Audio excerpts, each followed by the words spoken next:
Ang ganda. Ay, ang ganda. Hindi, ito. Huwag naman ganun.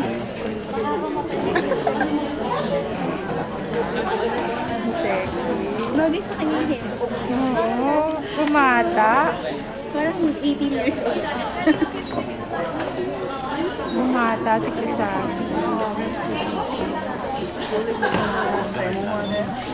Bumata, pasan.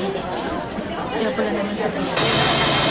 The views and opinions expressed by the hosts do not necessarily state or reflect those of the company and its management.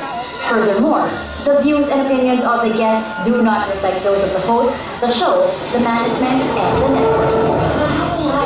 Mga natatanging kwento ng inspirasyon at pag-asa. Mga nakakayanig na kwento ng relasyon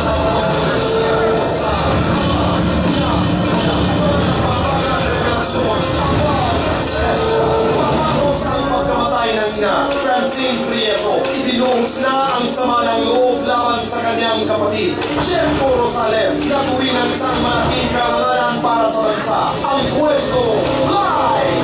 Abang Bulag at Angel Oxy. Aahilin na ang pinakamatinding dalawa nila sa gala ng pag-ibig. Harapan ng isang kinakatagal, Bonnie Reyes at Saibino Malamak. Magtatapatan sa kauna-unahang pagkakataon.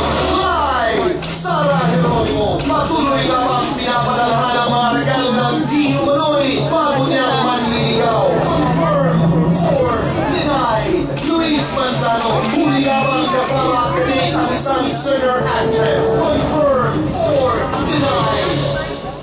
At dalawang nakakaantig na kwento ng pamumulila ng dalawang anak, Angelica Panganiban, muling nakipagkita sa Las America. Ang detalye at kauna-unahang exclusive interview sa ama ni Angelica, tutukan, isang kilalang singer na kilala natagpuan ang ama matapos ang 27 taon ang kanyang mapusong paglalahad. Abangan! Kailan sinabi sa'yo na hindi patay ang iyong tatay, kundi siya yung buhay?